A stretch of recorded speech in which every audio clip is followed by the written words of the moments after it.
We've come down to what we've been waiting for, the championship game. There was the semifinal, I guess you could call it, and Bauer and Allen doing a good job rolling a 245 to a 196 for the Hearts out of Ontario, Oregon, who won games 1, 2, 3, and 4, but game 5 was just not to be in the cards. So it'll be Ed Allen and Chris Bauer against Steve Baxter and Marilyn Dye.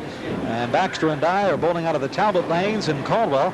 Steve comes in here with a 153 average. Marilyn Dye has a 130 average, and should be interesting. You know, it's kind of interesting. Marilyn Dye says that she quit bowling 17 years ago, but came back last year, started all over again, so it's never too late. Here she is in the championship game of the 1985 mixed doubles bowl-off. It's great to see people get involved in things like this. You know, it just goes to show you that with the handicap system that we have, that anybody can compete. And we've got a 23-pin differential between these two teams this time, but anything can happen. Well, that may be a very important factor in this particular game. As we mentioned, Steve Baxter and Marilyn Dye right now with 69-pin handicap. Ed Allen and Chris Bauer with a 46-pin handicap. So really, for all intents and purposes, Baxter and Dye start off with a 23-pin lead. This is Marilyn Dye. We mentioned Marilyn quit 17 years ago, started this past year again. She stuck it right in the pocket on the first ball, she too. Did. She's got a 130 average.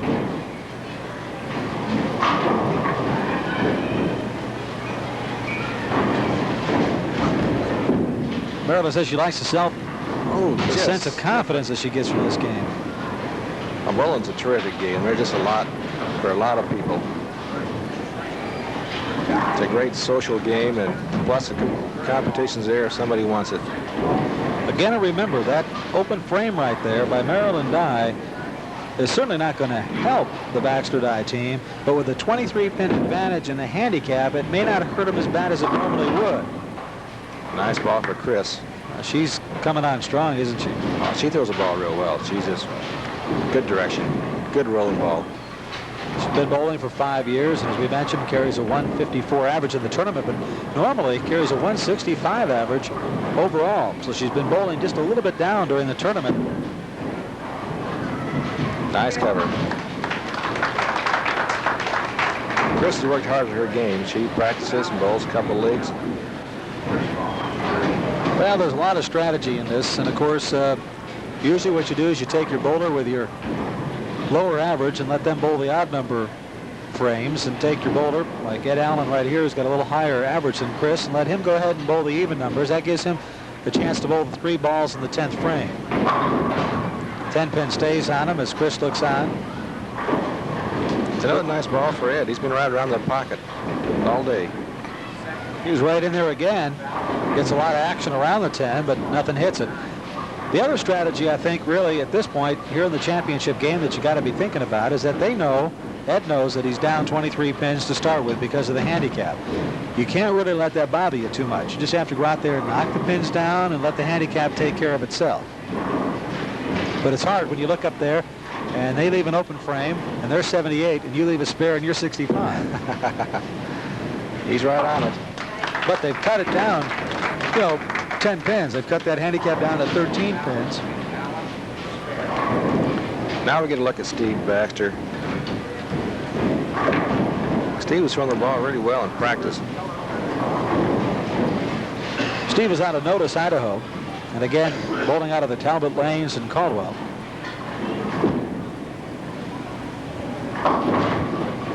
He's left himself a real toughie. Here's our old friend at washout. 1-2-10. Again, you may wonder, well, how does a Steve Baxter and a Marilyn Dye get together? Marilyn from Caldwell. Pretty much they bowl out of the Talbot Lanes, and a lot of these centers, what they did in the qualifying individually in their own centers is had a men's tournament and a women's tournament, and the winner of each became a mixed doubles team. In the case of the Hearts, though, they bowled together. Almost got it. And again, Ed and Chris have a little bit of a door open to them to close that gap. In the first frame, they narrow that 23-pin handicap down to 10, or 13, excuse me. Now with that open frame, they have a chance here to narrow it down even more. Marilyn Dye. As I mentioned, out of Caldwell.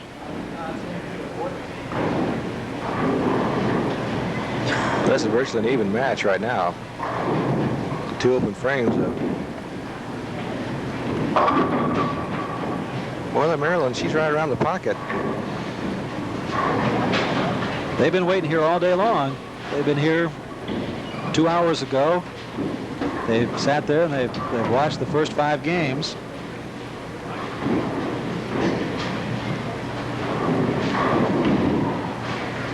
Maryland using the polyester ball.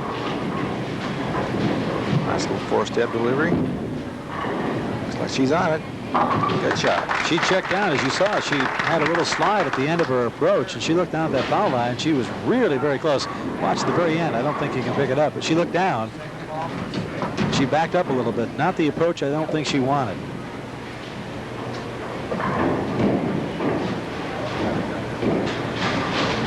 Chris Bauer.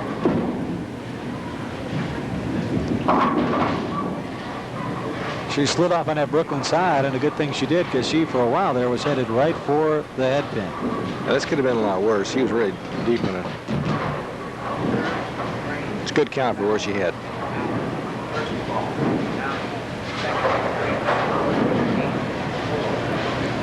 Chris is from Boise, Idaho, and she's right on target. Shot. So they've narrowed it down to 3 pins, and everybody's on a spare in the third frame. It's 84-87.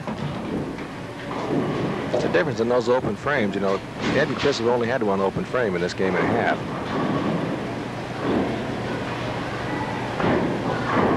So Steve Baxter and Maryland Dye have really seen that 23-pin handicap lead dwindle to 3, and pretty much as you mentioned, Harry, it's open. That's but a now, snake bidding. Yeah, but now here is Ed Allen with a real problem. This is what they call a Greek church. Why do they call it a Greek church? Big 4 plus a 9-pin. This can be made, I assume. It's tough. It can be made, yes.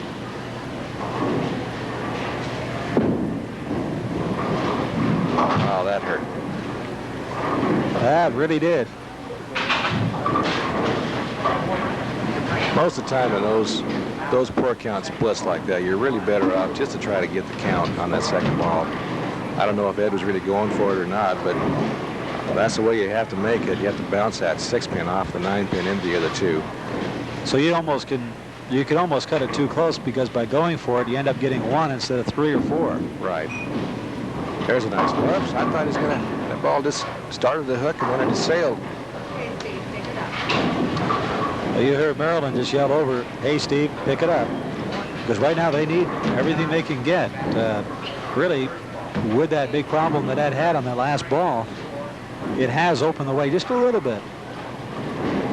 Notice on Steve's first ball there, at the point where the ball should have really made the turn, and he's got plenty of lift to make it do it and turn to make it do it. That hard ball that he throws just didn't allow it to do that. There's the open frame. So they've traded open frames here, and we are still got ourselves a bowling game. Maryland Dye.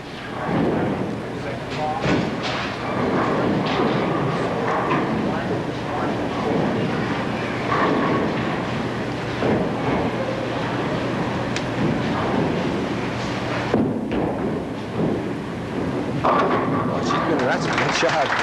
She's been right around that pocket every frame. I think it must be TV or something, because all the reactions here are just really kind of subdued to some degree. You know, I'd be jumping up and down right there. There's nice a good ball. shot. I'd be making a fool of myself doing this thing. We got a little smile out of her just after she walked back, though. So Chris Bauer, she saw that strike by Maryland Dye, and she comes back with a pretty good ball of her own, leaves the 7-pin. This one could have gone either way. She just a little light in the pocket. Good trip on the 5-pin. Well, we've come down to the championship game of the 1985 Treasure Valley Mixed Doubles Bowl-Off at the Westgate Lanes. You're watching live. We will have a replay tonight at 10:30, and Chris Bauer picks up that 7-pin. 114 to 105 in the 4th frame. Steve Baxter and Maryland Dye with a tenuous lead right at the moment.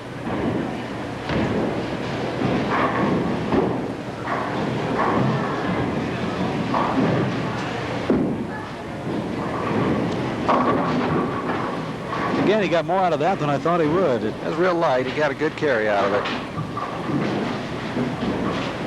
Anytime you get 9 hitting that light, you did good.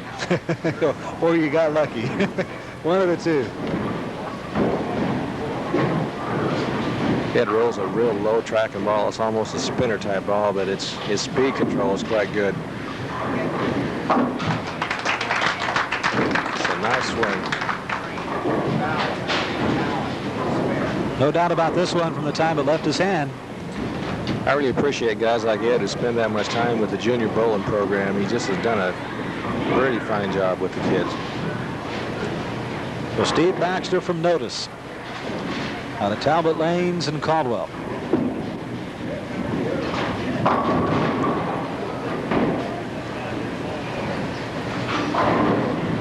Wade and Julian Hart, they bowled well. Everybody, I think, was rooting for them.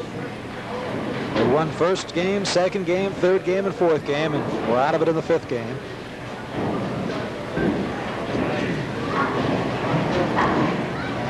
I think you'll agree with me. Interesting format, mixed doubles.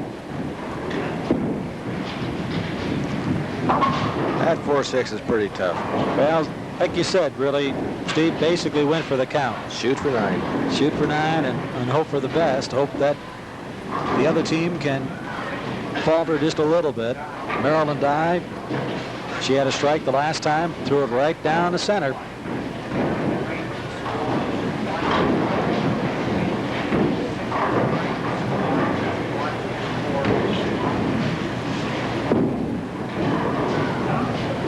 Looks like Maryland might be sticking just a little bit in that spot there. She's definitely had a little bit of problem sliding. Sliding as a result, almost pulled that ball off to the left a lot.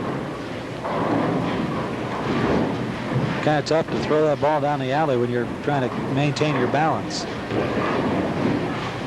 Giving a good look to her mark where she wants to start.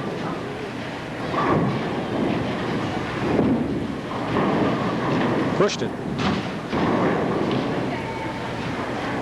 And there was the break. I think that Allen and Chris Bauer were hoping for it. They're definitely in the driver's seat now. You'll see a couple of pretty good spare shooters in Ed and Chris. And they both throw really quite effective strike balls, too. So here's a nice ball for Chris. Good roll on it. That came a little high. She really gets a good, hard rolling ball.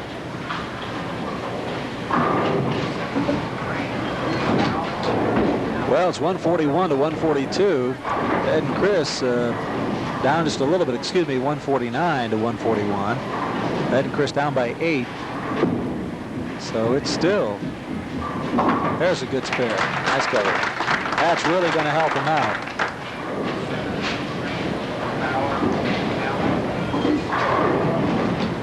Yes, he was right on target.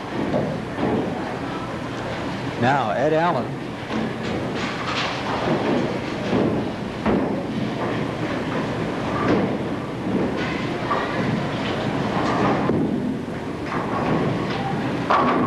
That's what he needed. Nice mix. That was an important roll right there. That certainly didn't win it mathematically, but that may have gone a long way towards winning the championship for Ed Allen and Chris Bauer. Look at determination on Ed's face. You saw that after that shot.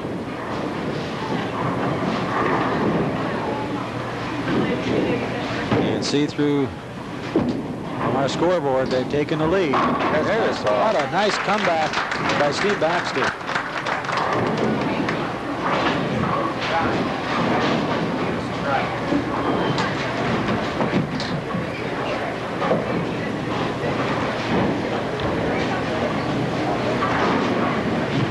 Maryland Dye.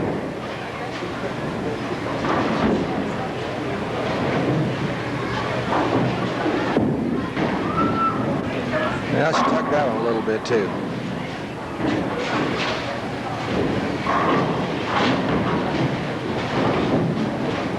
She really needs to make this spare. Cannot afford another open frame. To keep them close. They're down 12 pins now.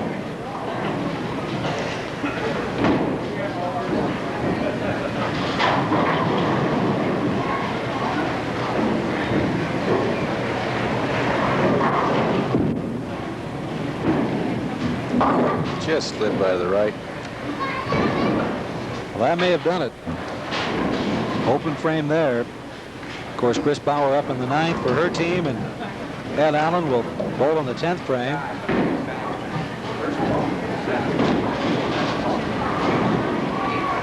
I'll give a special thanks to Bob Harvey from the Lake Hazel Lanes. He's been our official scorer and tournament coordinator.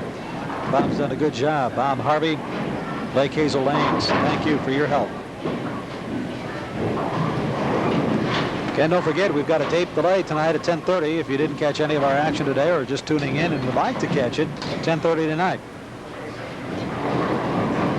Right now, we are live at the Westgate Lanes, the 1985 Treasure Valley Mixed Doubles Bowl-Off, and we are in the championship game. And right now, Chris Bauer, with that spare, has put her team right smack in the driver's seat.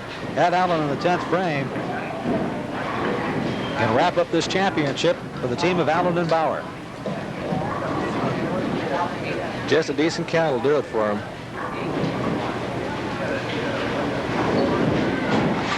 Have a possible 231 was striking out by Ed, whereas Maryland and Steve, the best they can shoot is 207.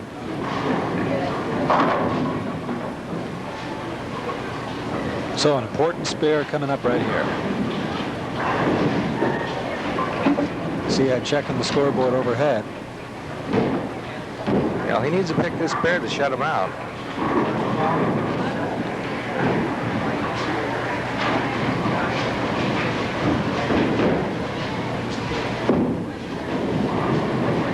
Well, the door is open. And it's going to be up to that man right there, Steve Baxter. Now, Steve strikes out. This could be a tie match. But he's got to strike out. He has to strike out. He needs all three of them.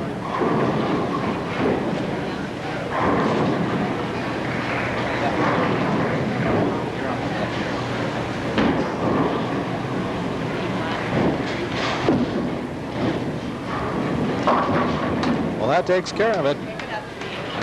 Ed Allen and Chris Bauer have won the 1985 Treasure Valley Mixed Doubles Bowl-Off, and of course, Steve Baxter now will go and just go through the motions of trying to get the best that he can out of it. But it was a good championship match. Oh, that's been great. We've seen bowlers from 88 average to 180 something. Well, that'll do it. Steve's not even going to get a chance to throw that third ball. We're going to be back with the champions, Ed Allen and Chris Bauer, in just a moment. I'll tell you what, we've got the champions here with us, Ed and Chris, and just a super game, and that went right down to the wire, didn't it, Ed? Yeah, it sure did. If I hadn't opened the 10th frame, would have been better. And of course, you left the door open a little bit there at the last, so you had to wait for everybody. Huh? Yeah, I told Chris she had to hold me up today, so. You did a good job, Chris. Thank you. Yeah. Nice game. Steve Baxter, I know that you had all the pressure on you there at the end, having to put up with those 3 strikes, but it was a good, super job today. Well, I didn't help her much to start with. Well, I'll tell you what, it's just like you have to sit back and wait, don't you? Sometimes that can be tough. Yeah. I think everybody involved in the thing had a very good time and met a lot of nice people. Isn't that the bottom line, though? Having some fun. It really is. Okay. Larry Cook, our champions, Chris and Ed, and of course these trophies here today, and one from Pro-Am Sports. And I said we got some nice trophies here. What do you think about this tournament? Oh, I love it. I love to see competition any level out of Wayne. And when you got handicap involved in it, to see people that have a competitive nature, you're going to see some pretty good matches. And we had dandies today, so it was great. Ed, I want to ask you one thing. The Hearts, they really sat down there. They came in here 6-seeded, and they won games 1, 2, 3, and 4. They were on a roll. Did you have any apprehensions about going up against them? No, my teammate told me let's go get them, so that's what we had to do. What about, and of course, you had to sit back. Was it tough to just sit back and watch them and then know that your game was coming up? Yeah, it was a little bit. When they kept winning, I just said, let's be the spoilers, so. Chris Bauer and Ned Allen are the champions of the 1985 Treasure Valley Bowl-Off. And I tell you what, thank you very much. We had a great time. That's it. I'm Wayne DeSuback for Larry Cook. Thanks for joining us.